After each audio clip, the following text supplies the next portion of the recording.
پہلا جو عین ہے وہی پہلا امام ہے، پھر اس کے بعد لام کا جو اہتمام ہے، کلمہ وہ لا الہ کا ہے، لا کلام ہے، اور میم وہ کہ جس پہ امامت تمام ہے، دونوں جہاں کی آخری سرحد تلک ہے علم، پھیلا ہوا علی سے محمد تلک ہے علم، انا مدینۃ العلم وعلی بابها، علم کا شہر ہوں میں، علم کا شہر ہوں میں، اور علی ہے دروازہ، انا مدینۃ العلم وعلی بابها.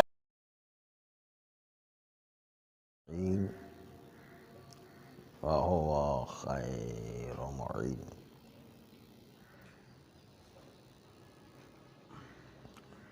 شیطان ابلیس نے جو لعین اول ہے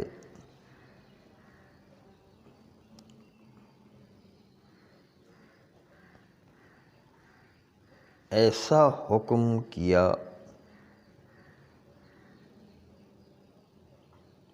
عقل کے تحت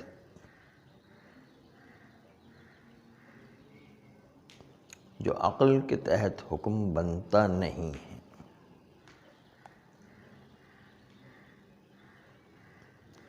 تو اس کا لازمی نتیجہ یہ نکلا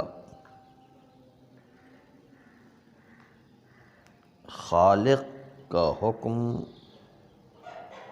مخلوق پر جاری کر دیا.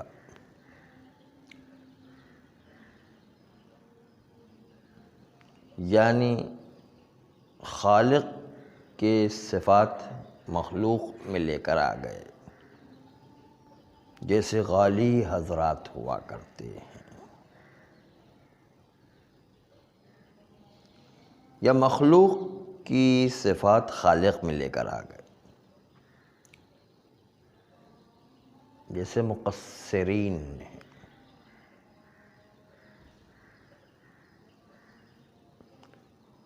مثلا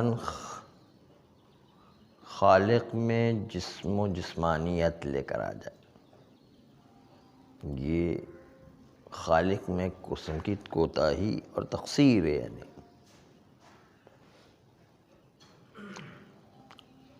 پس شبہ اول جو 7 شبہات میں سے تھا، جس میں یہ تھا کہ جب اللہ کو پتہ تھا کہ میں مخالفت کروں گا، تو پھر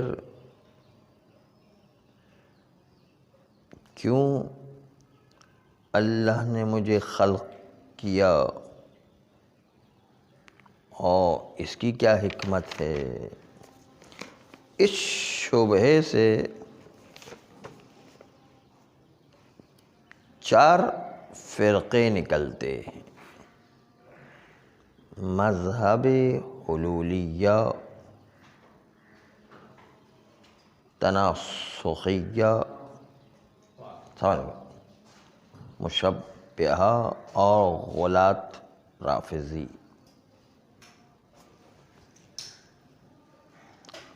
مذہب حلولیہ جو کہتے ہیں کہ ہم میں خدا حلول کر گیا ہے.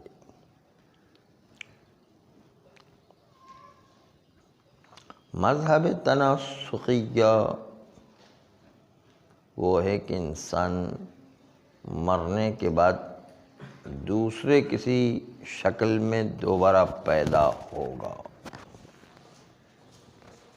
اس کی روح مرنے کے بعد کسی اور میں داخل ہوگی. مثلا مشبہہ وہ جو اللہ کو کسی چیز سے تشبیہ دیتے ہیں. مثلا اللہ روز قیامت انسان کی بہت خوبصورت انسان کی شکل میں آئے گا اور سونے کی جوتیاں پہنے ہوئے ہوگا اور بھورے بھورے بال ہوں گے، انتہائی خوبصورت نوجوان کی طرح ہوگا۔ یہ تشبیہ دے رہے ہیں جسمانیت سے۔ اور غلات جو رافضی ہیں، غلات جو حد سے انسان کو بڑھا دے، ائمہ معصومین کو خدا کے برابر لے جائے مثلا۔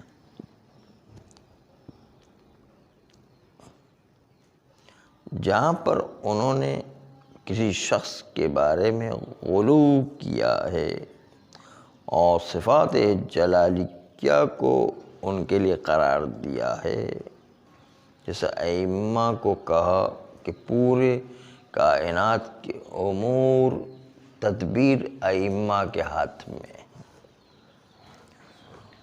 یعنی اللہ کو ریٹائر کر دیا اور سارے تدبیر امور جو ہے ائمہ کے ہاتھ میں مثلا۔ تو اس شبہ اول سے یہ 4 فرقے نکلے۔ شبہ دوم سے بھی 3 فرقے نکلے۔ شبہ دوم جو ہے پچھلے درس میں گزر چکا ہے کہ خلقت کے بعد اللہ کا ارادہ یہ کہ ہم ان کی اطاعت کریں تکلیف میں، جبکہ اس کی اطاعت کا کوئی فائدہ اللہ کو نہیں اور نہ معصیت کا کوئی ضرر ہے، پھر کیوں اطاعت کا حکم دیا ہے۔ اس شبہ دوم سے 3 فرقے نکلے، قدریہ، جبریہ اور مجسمہ۔ قدریہ والے وہ ہیں جس کی سنخ ہر چیز کی علت دریافت کرتے ہیں، جس طرح اس لعین نے ہر چیز کی علت طلب کی تھی، تو یہ بھی ہر چیز کی علت کو طلب کرنے والے ہیں کہ کیوں ہمیں خلق کیا گیا، تکلیف میں کیا حکمت پوشیدہ ہے، آدم کو سجدہ کرنے کا کیا فائدہ ہے مثلا۔ علت جو ہے وہ پوچھتے ہیں بار بار۔ یہ قدریہ والا فرقہ کہلاتا۔ دوسرا جبریہ۔ جبریہ جو اپنے آپ کو مجبور کہتے، مجبور کہ ہم خدا کے امر کے آگے مجبور ہیں مثلا۔ تیسرا فرقہ مجسمہ ہے، یعنی جو اللہ کے لیے جسم کے قائل ہو گئے ہیں۔ السلام علیکم۔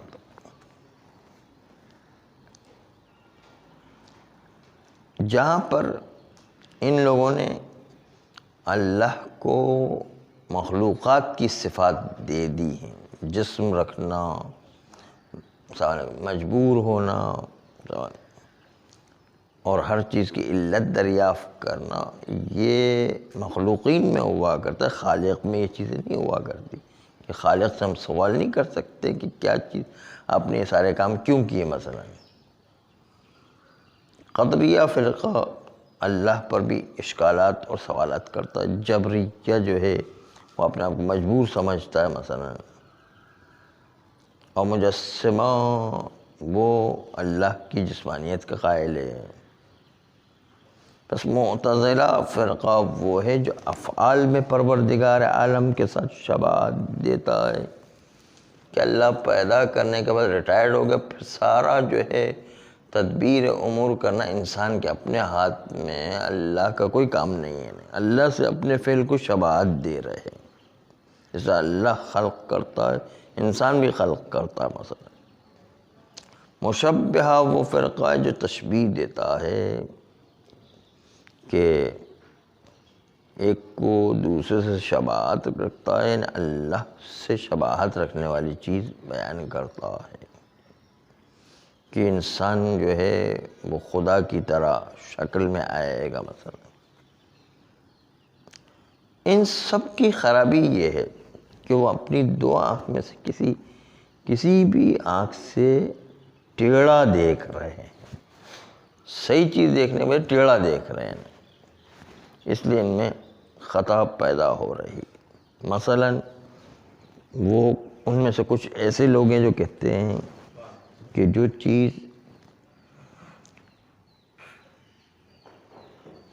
جو چیز حسن رکھتی ہے پروردگار عالم سے، ہم سے بھی حسن رکھتی ہے، اور جو چیز اللہ سے قبیح ہم سے بھی قبیح ہے، تو یہ جو ہے ضروری نہیں، اس نے خالق کو خلق سے تشبیہ دے دیا، کیونکہ جو ہے کبریائی ہم میں قبیح ہے لیکن اللہ میں قبیح نہیں ہے، وہ عین تکبر کے قابل ہے۔ قدرت مطلق وہ اس کے پاس ہے، ہمارے پاس کوئی قدرت مطلق نہیں ہے۔ یا بعض لوگوں نے باری تعالیٰ کو توصیف کیا مخلوقات کی صفت سے، جیسے کہا کہ وہ جسم رکھتا ہے، حادث ہے، مثلا اس قسم کی چیزیں جو بیان کرنا شروع کر، یا کسی مخلوق میں باری تعالیٰ کی صفت لے کر آ جائے، مثلا تدبیر امور ائمہ کے ہاتھ میں ہے، تو سب حق کے راستے سے معزول ہو گئے، حق کے راستے سے ہٹ گئے ہیں۔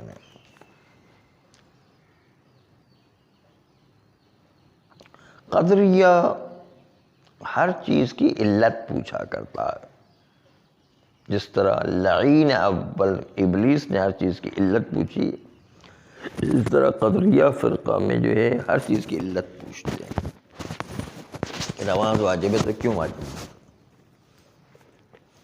جس طرح وہ لعین اول نے علت کو طلب کی تو فی الخلق کہ ہمیں کیوں پیدا کیا گیا، اولاً پہلے اس کا سوال یہ تھا، اور پھر ہمیں کیوں تکلیف دی اطاعت کی، یہ دوسرا سوال تھا، حکمت کیا اس کے، اور آدم کو سجدہ کرنے کی تکلیف کیوں دی، یہ تیسرا سوال تھا۔ مثلا تو علت پوچھی ہر چیز میں لعین اول نے، اس طرح قدریہ فرقہ بھی ہر چیز کی علت پوچھتا ہے،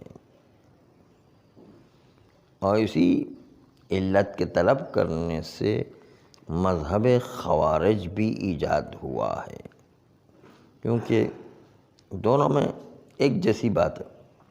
جیسے ان کا خوارج کا کہنا ہے کہ لا حکم الا للہ ولا یحکم الرجال، حکم نہیں چلے گا مگر اللہ ہی کے لیے، اور انسان اور مرد کوئی حکم نہیں کر سکتا ہے۔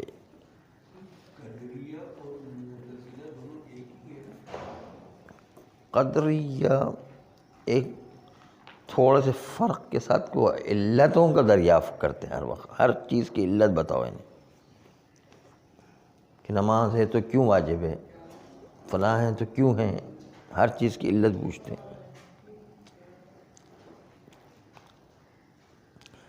بس جس طرح شیطان نے کہا تھا کہ لا اسجد الا لک، میں سوائے تیرے اور کسی کی اس کا سجدہ نہیں کروں گا، اسجد لبشر خلقتہ من صلصال، کیا میں سجدہ کروں ایسے بشر سے جس کو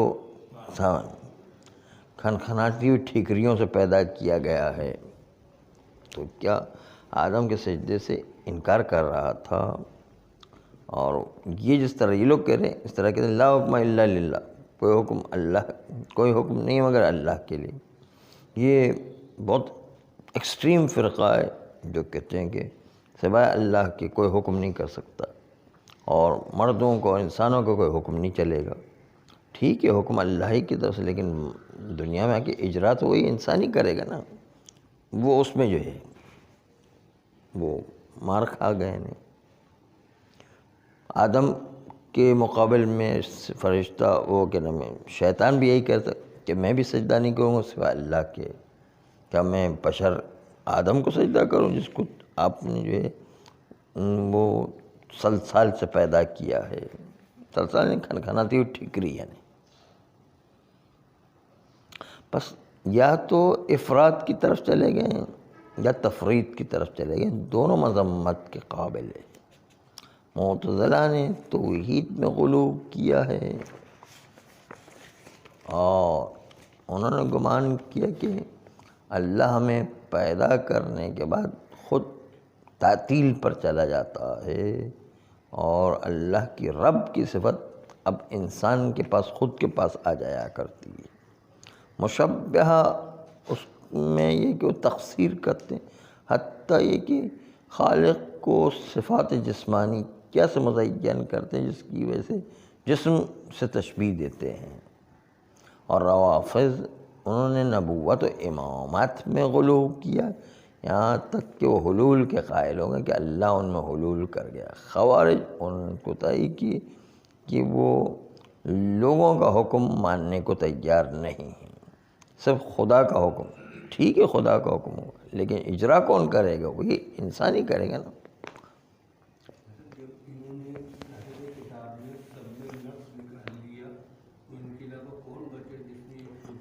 بس شیعہ اثنا عشری، باقی تو سب جو ہے وہ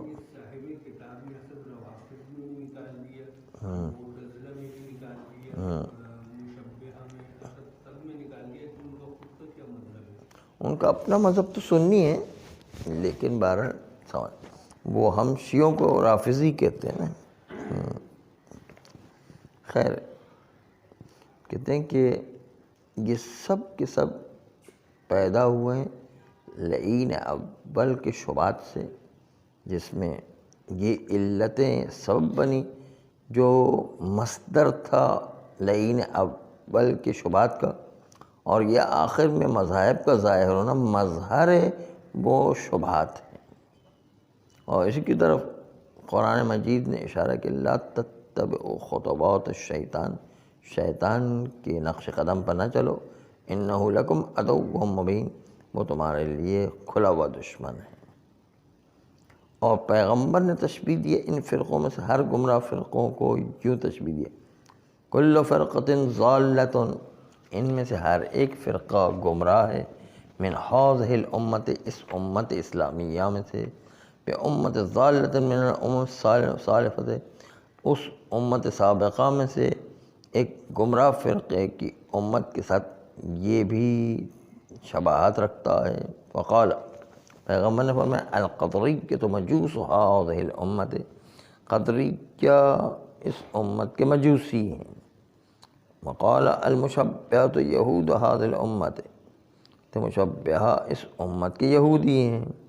رافضہ نصاراہا، رافضہ اس امت کے نصرانی ہیں یعنی عیسائی. وقال علیہ السلام، قال معصوم نے فرمایا جملۃ، ایک جملہ، وَلْتَكُنِ الْأُمَّةُ، تم لوگ بھی اسی طرح کی امت ہو جاؤ گے. وقال المشبہ وَلْتَكُنْ سُبُلَ الْأُمَمِ قَبْلَكُمْ حَذْوَ الْقَزَّةِ بِالْقَزَّةِ وَالنَّعْلِ بِالنَّعْلِ حَتَّى لَوْ دَخَلُوا حِجْرَ ذَبٍّ لَدَخَلْتُمُوهُ. دیکھیے تم لوگ بھی سابقہ امت کی طرح راستہ چلو گے، ایک پر دوسرا پر جس طریقے سے ہوا کرتا ہے کہ ایک قدم پر دوسرا قدم آتا ہے، قدم بقدم اور پر تم لوگ جو ہے پرانی امت کے مطابق چلو گے. حتیٰ لو دخلوا حجر ذب، حتیٰ کہ یہ لوگ گمراہ لوگ جو ہے وہ ذب جانور کے بل میں جا کر بھی چھپ جائیں. ذب وہ بڑی چھپکلی جیسا ہوتا ہے، اس کو ذب کہتے ہیں. لدخلتموہم، تم لوگ بھی ایسے ہی یہ جانور کے بل میں جا کے چھپو گے جس طرح وہ لوگ چھپے ہیں. بس ہر گمراہ امت کسی نہ کسی پرانی گمراہ کوخ کہتے ہیں نا، گوہ کی طرح. صلی اللہ علیہ وآلہ.